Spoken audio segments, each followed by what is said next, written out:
Hello बच्चों, कैसे हैं आप सब? बढ़िया। चलिए, आज के इस वीडियो में हम एक बहुत ही महत्वपूर्ण मुद्दे पर बात करने वाले हैं। ये एक ऐसा प्रश्न है जो लगभग हर एक बच्चे के मन में आता है जब वह कक्षा 10वीं पास कर लेता है और उसे कक्षा 11वीं में विषय चुनना होता है। कौन सा विषय चुने जिससे हमारा आगे का जो करियर है, आगे जो हमारा भविष्य है वो सुखद हो, उज्जवल हो, हमारे मन मुताबिक हो, हम अपना मन मुताबिक कार्य कर पाए, हमारी इच्छा का हो। और इसी कश्मकश में वो द्वंद्व में फंसे रहते हैं कि मैथ्स लें या बायो लें, कॉमर्स लें या आर्ट्स लें। तो तमाम प्रकार के विचारों से वो जूझते रहते हैं और इस बीच अनेक सारी बातें जो हैं वो पेरेंट्स की भी होती है, क्योंकि पेरेंट्स की ख्वाहिश कुछ और होती है, बच्चे का मन कुछ और चाहता है। और इसी दुविधा में बच्चा ये तय नहीं कर पाता है कि उसे वास्तव में क्या करना चाहिए, कौन सा विषय चुनना चाहिए। हालांकि उसके मन में अपनी कुछ इच्छाएं होती हैं कि मुझे ये बनना है, ये वाला विषय चुनना है, ये काम करना है। और उसके घर वाले या उसके आसपास के रिलेटिव्स उनसे अलग अपेक्षाएं रखते हैं। जैसे उदाहरण के तौर पे माता पिता चाहते हैं कि मेरा बेटा ये बने, ये कार्य करे, डॉक्टर बने। हो सकता है बच्चे का मन डॉक्टर में बिल्कुल न लगता हो।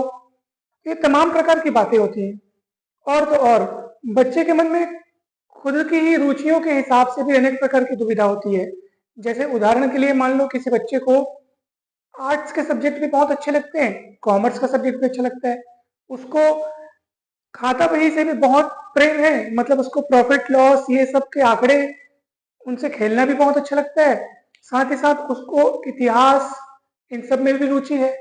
अब वो भी डाउट में है कि मैं आखिर कौन सा सब्जेक्ट लूं, कॉमर्स लूं कि आर्ट्स लूं, ताकि जब मैं पढ़ के निकलूं तो मेरे लिए जॉब के अच्छे खासे अवसर हों, मुझे संघर्ष का सामना ना करना पड़े। वहीं हो सकता है कोई बच्चा ऐसा हो जिसको मैथ्स और बायो दोनों पसंद है। कोई क्या, मैं तो कहता हूँ अनेक सारे ऐसे बच्चे होंगे जिनको मैथ्स बहुत पसंद है, मैथ्स में एकदम उनका दिल लग गया है, लेकिन उनको बायो भी बहुत पसंद है। वो चाहते हैं कि बायो हमेशा बना रहे, बायो से हम जुड़े रहें, मैथ्स भी छूटे ना। लेकिन अनेक जगहों पर दोनों ऑप्शंस नहीं मिलते हैं। ऐसी स्थिति में हम अगर किसी एक को चुनना चाहें तब किस विषय को चुनकर के आगे बढ़ें? ऐसा कौन सा विषय है जिसको हम अपने लिए एक साधे सब सधे अर्थात केवल एक लक्ष्य बना करके आगे बढ़ें और फिर आगे चल करके हमें कभी पछताना न पड़े, कभी असंतुष्टि महसूस न करनी पड़े। तो दोस्तों, आज के इस वीडियो में हम इन्हीं सब बातों पर चर्चाओं को और आगे बढ़ाएंगे।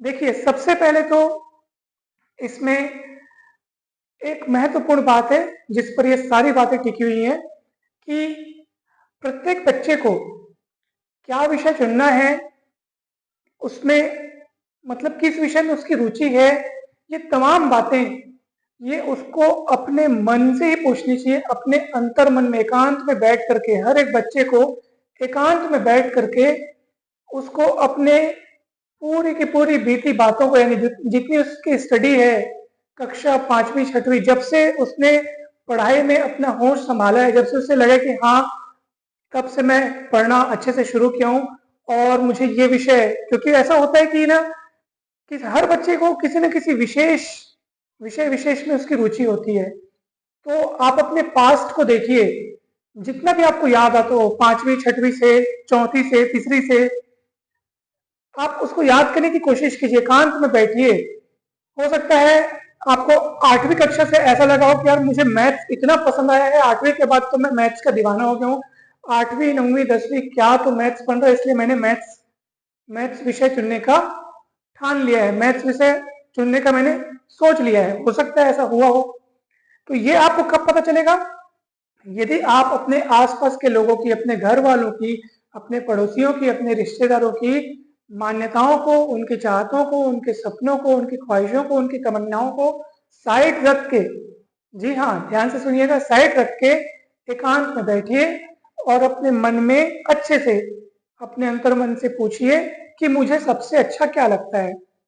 ऐसा कौन सा कार्य है जिसको अगर मैं अपने हाथ में लूं तो मैं दिन भर न थकूं? अगर उस फील्ड में मैं अपना काम करूं, अगर उस फील्ड में मैं जॉब करूं, तो मैं कितना ही कार्य कर लूं, मुझे तनिक भी थकान का अनुभव ना हो, उसमें मैं डूब जाऊं, वो मुझे इतना प्यारा लगे वो सब्जेक्ट या वो कार्य या फील्ड कि मुझे तनिक भी उबाऊ न लगे, तनिक भी बोरिंग न लगे। ऐसा कौन सा कार्य, कौन सा सब्जेक्ट है? जो सब्जेक्ट आपको पसंद आ रहे हैं ना, आप उस पे घुसिए। उस सब्जेक्ट में कितनों ने महारत हासिल की है उसको जानिए। उस सब्जेक्ट में आगे की क्या क्या पढ़ाइयां हैं, आगे की क्या क्या चीजें हो सकती हैं, उन सब को आप सर्च कीजिए। आज इन सब के लिए कोई भी कमी नहीं है। आप जिस विषय में जानना चाहते हैं तुरंत आप गूगल सर्च करके या यूट्यूब के माध्यम से ये सारी चीजें सीख सकते हैं कि किस विषय में क्या क्या बना जा सकता है या किस विषय में आगे कौन कौन से अपॉर्चुनिटीज हैं, ये आप आसानी से देख सकते हैं। अगर आपका मन करता है कि यार मुझे बायो लेना चाहिए, मेरी बायो में इतने समय से रुचि रही है, तो आप बायो देखो। अभी मैं आपको ये बताऊंगा कि कुल मिलाकर के सबसे ज्यादा जरूरी है, न विषय मायने रखता है, न फील्ड, न कैरियर, कुछ मायने नहीं रखता। सबसे अधिक मायने रखता है आपकी आत्मिक संतुष्टि, आपके मन की शांति। जी हाँ दोस्तों, नहीं तो बड़ी बड़ी कंपनियों में बड़े बड़े करोड़पति या बड़े बड़े पैकेजेस वाले लोग हैं, लेकिन वो अशांत हैं, वो अपने जॉब से संतुष्ट नहीं है। आप बताइए, तो ऐसी स्थिति में क्या ये मायने रखेगा कि उन्होंने क्या सब्जेक्ट चुना था? हो सकता है उन्होंने बहुत जद्दोजहद की, बहुत बुरा भाग लगा लिया सब्जेक्ट चुनने के लिए, और आज के डेट में वो खुश हैं ही नहीं अपने जॉब से, अपने काम से वो पीछा छुड़ाना चाहते हैं, या वो बहुत तनाव में रहते हैं। तो बताइए फिर क्या जरूरी है? क्या ये सब के लिए वो उन्होंने इतनी मेहनत की थी क्या? कुल मिलाकर के इंसान अपने जिंदगी में क्या चाहता है? परम संतुष्टि और शांति चाहता है, सुकून चाहता है, मन की शांति चाहता है। इसका उपाय मैं आपको आज बताऊंगा, ताकि आपका जो मन है जितने भी प्रकार के सवालों में यदि उलझा हुआ है तो इन सब से वो ऊपर उठ जाए। पेरेंट्स को भी ये बात समझनी चाहिए कि उन्हें अपने विचारों को बच्चों पर कभी भी नहीं थोपना चाहिए। यद्यपि ये सच है कि उनकी अपनी तमन्नाएं होंगी बच्चों के लिए कि मेरा बच्चा ये बने, ये बने, मैं अपने बच्चे को सिविल इंजीनियर बनना देखना चाहता हूँ, मैं अपने बच्चे को डॉक्टर बनता हुआ देखना चाहता हूँ। ये ठीक है, परंतु हमें ये नहीं भूलना चाहिए कि हर इंसान अलग अलग है, हर इंसान अलग अलग है। एक ही घर में पले बड़े हुए दो भाई बहन भी आपस में उनकी रुचियां मतलब अलग अलग होती है। किसी डाल पे अगर दो फूल खिले तो वो दोनों एक जैसे दिखते होंगे, लेकिन वो एक जैसे हैं नहीं, बहुत अलग अलग होते हैं। तो हर इंसान अलग अलग है, सबके सोचने समझने का तरीका अलग अलग है। तो आप ये समझ लीजिए कि जितने इंसान हैं उतनी ही दुनियाएं हैं, सबके अंदर अपना अलग अलग संसार बसा हुआ है। चीजों को समझने का, देखने का तरीका, हर चीज सबके अंदर अपने तरीके से बसी हुई है। इसलिए हमें खुद के विचारों को दूसरे ऊपर हम कैसे थोप सकते हैं? बताइए, उसके सोचने समझने, उसकी रुचियां अलग है, उसके काम करने का तरीका अलग है।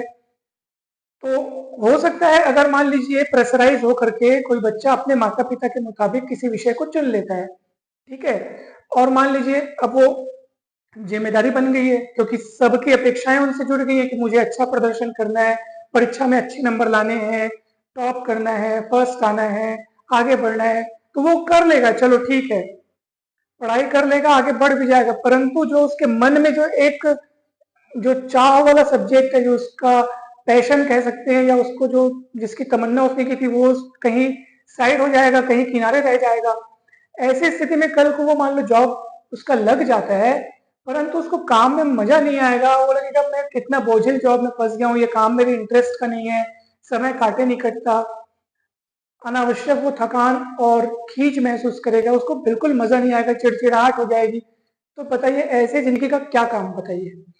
तो फिर इसका अर्थ क्या है कि माता पिता को ये ऑब्जर्व करना चाहिए, ध्यान पूर्वक ऑब्जर्व करना चाहिए कि वास्तव में बच्चे की रुचि किस में है, कौन से फील्ड में है, वो आखिर किस में ज्यादा खुश दिखाई देता है, किस में उसका जुनून अच्छा दिखाई देता है, कौन सा सब्जेक्ट में वो सबसे ज्यादा प्रैक्टिस करता हुआ या सबसे ज्यादा अपने आप को बिजी रखता हुआ पाया जाता है, या मतलब वो क्या चाहता है, आप उनसे पूछिए। उसके बाद आप उसमें हर संभव उसकी मदद कीजिए, उसको आगे बढ़ाने में मदद कीजिए। और माता पिता का प्रेम बच्चों के प्रति तो निस्वार्थ बेशर्त प्रेम होता है, इसलिए वो सदैव बच्चे जो चाहते हैं, जिस फील्ड में आगे बढ़ना चाहते हैं, उस फील्ड में उनको जरूर मदद करेंगे, जरूर हेल्प करेंगे। तो मेन बात तो यही हो गई कि बच्चे को चाहिए कि वो क्या चाहता है उस फील्ड में आगे जाए, और माता पिता जो बच्चा चाहता है उसको उसमें मदद करें, न कि अपने विचारों को थोपा जाए। ठीक है, इससे क्या होगा, बच्चा जिस चीज में अच्छा कर सकता है वो भी चीज उससे छूट जाएगी। तो इसलिए बेहतर यही होगा कि जो बच्चा चाहता है आप उसी फील्ड में उसको मेहनत कराइए। और अब एक खास बात, जैसे कि मान लीजिए कोई बच्चा ये सोच रहा है कि मैं अगर ये सब्जेक्ट चुनता हूं तो आगे चल करके इसका स्कोप है कि नहीं है, इसमें जॉब के अवसर हैं कि नहीं है, और ये सब्जेक्ट चुनता हूं तो इसमें जॉब के अवसर हैं कि नहीं है, आज से 5 साल बाद इसका क्या महत्व होगा। तमाम प्रकार के बातों से, तमाम प्रकार की सोच से उसका मन घबरा जाता है, वो बहुत कंफ्यूज हो जाता है।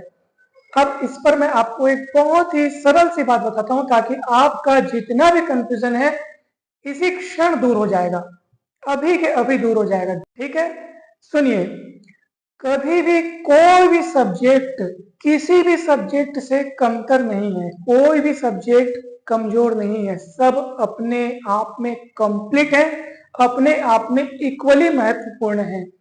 जिसने हिंदी विषय में अपने स्नातकोत्तर यानी कि एमए किया हिंदी विषय में, आज वो भी बहुत अच्छे पद पर, बहुत ऊंचे पद पर कार्यरत है।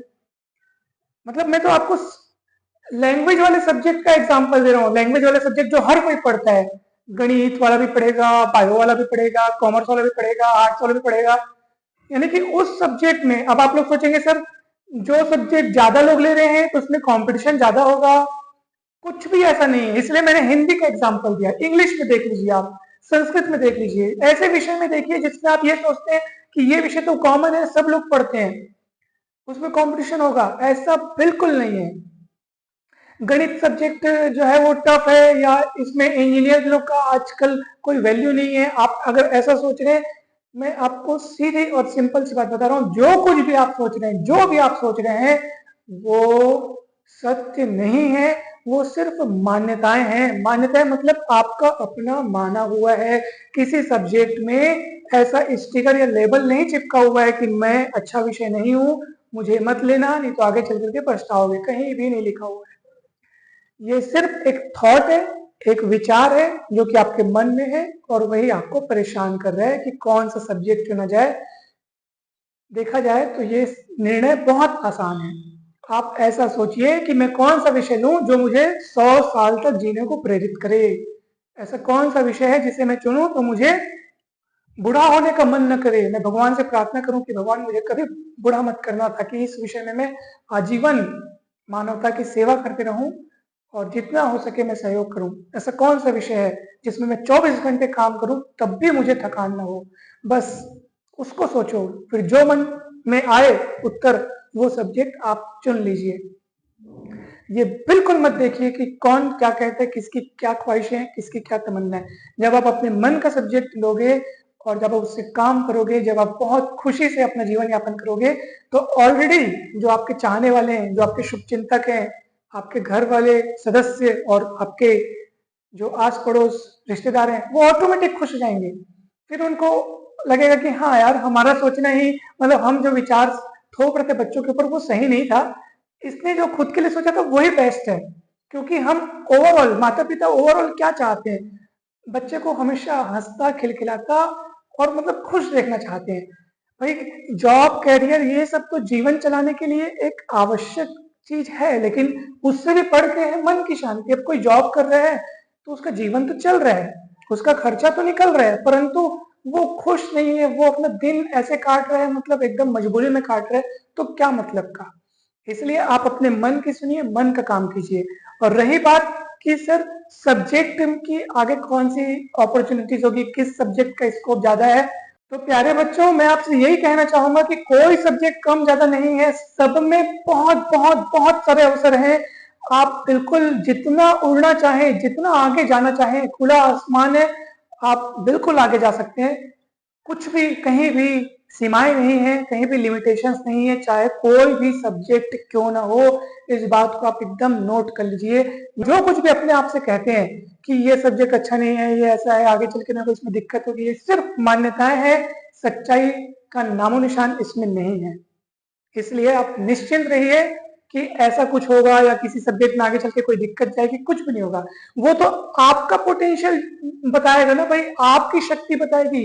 आप जितने ज्यादा ताकतवर तरीके से काम करेंगे, जितने ज्यादा बढ़िया तरीके से पढ़ेंगे, आप उसको अपने अनुसार डिफाइन करेंगे। देखो ये सब्जेक्ट दमदार है क्योंकि आप उसमें अच्छा काम कर रहे हैं, ताकि लोग आपसे प्रेरणा लेकर के आपको फॉलो करें। यार ये सब्जेक्ट बढ़िया है, इसने इसमें ऐसा काम किया, हम भी ऐसा काम करेंगे। तो इंसान के ऊपर डिपेंड करते हैं कि वो क्या काम करता है। अब मान लीजिए किसी ने फिजिक्स तो बहुत बढ़िया सब्जेक्ट कहा जाता है, किसी ने फिजिक्स लिया लेकिन वो उतना अच्छा काम नहीं कर पाया उसकी नजरों में ना भाई। वैसे अच्छा बुरा सब दृष्टिकोण जो है वो पर्टिकुलर हर व्यक्ति का अलग अलग नजरिया होता है। अब उसको लगता है मैं इसमें अच्छा काम नहीं कर पा रहा हूँ, मैंने ले तो लिया जुनून में, लेकिन अच्छा काम नहीं कर पा रहा हूँ। भले वो अच्छा काम कर रहा होगा, फिर भी उसको लग रहा है अच्छा काम नहीं कर पा रहा हूँ। मतलब उसको हो सकता है उसको लग रहा होगा कि मुझे और मेहनत करनी चाहिए। तो वो हो सकता है इसकी जो असंतुष्टि है वो उसको पॉजिटिव डायरेक्शन में ले जाए और वो और अच्छी मेहनत करे और एक नया मुकाम हासिल करे। तो कुल मिलाकर के ना ये सब केवल एक थॉट है। अच्छा एक और बात, अभी मान लीजिए आपने चलो कोई भी सब्जेक्ट आपने चुन लिया, ठीक है। अब मान लो आप अभी भी कश्मकश है, पता नहीं मैंने जो चुना है वो सही है कि नहीं है, क्या होगा कुछ, मतलब अभी भी आप डाउट में है। तो मैं आपसे एक बात कहना चाहता हूं कि आप चाहे कोई भी सब्जेक्ट चुन लें, आपका मन कभी भी अगर कंफ्यूजन में आता है तो ये याद रखना कि आपका जो सोचना है वो सत्य नहीं है, आप केवल मान्यताओं में जी रहे हैं, केवल एक आपका थॉट है। उस विचार को बस मन से निकालना है, फिर कहीं कुछ गड़बड़ नहीं है।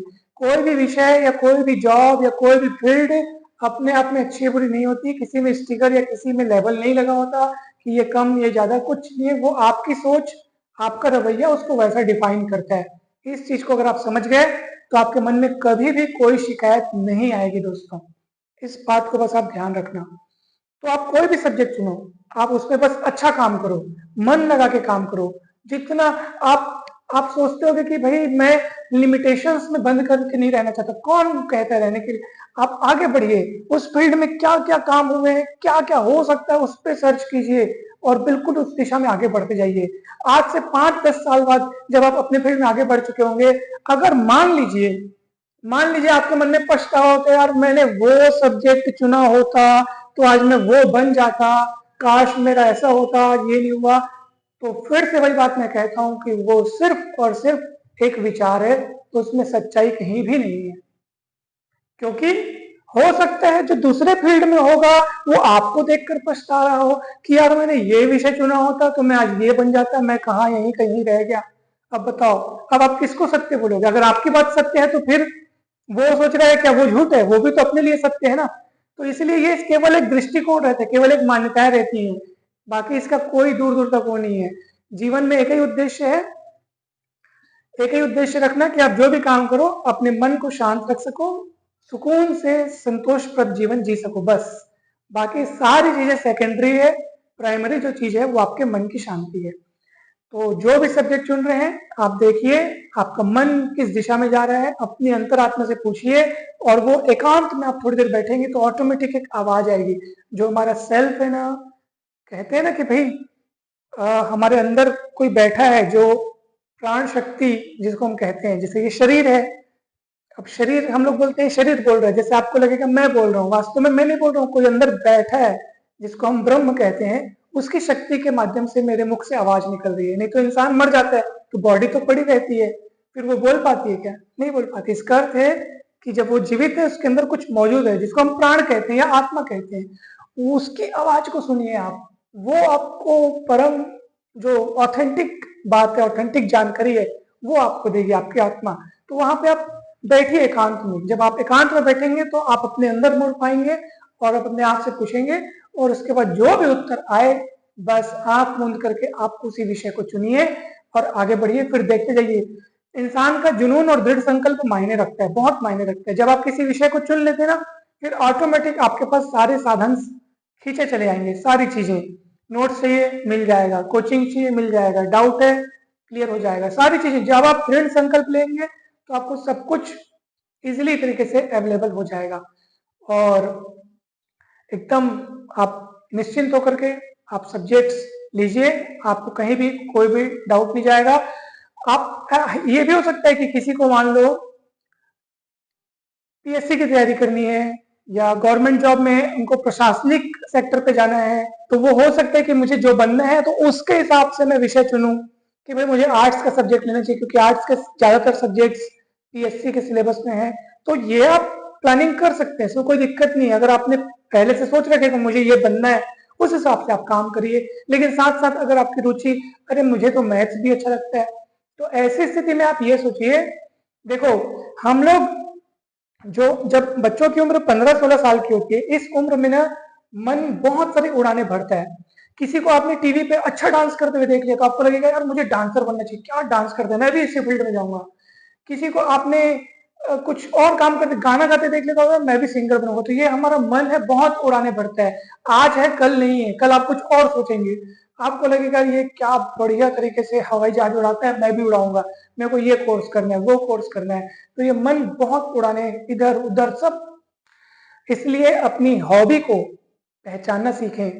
और हॉबी जो है उसमें आप ये देखो कि हाँ, अगर आप उसमें कितना रेशियो आपका उसमें डेडिकेशन का है, क्या आप उसको अपने फुल टाइम करियर के रूप में बना सकते हो, या आपको सोचना होगा, या आपको लगता है कि नहीं यार ये मेरी हॉबी के रूप में ही ठीक है, मुझे अपने प्रोफेशन के लिए कुछ दूसरा फील्ड देखना है, जो मुझे प्रोफेशन के रूप में जो मुझे पसंद हो मुझे वो देखना चाहिए।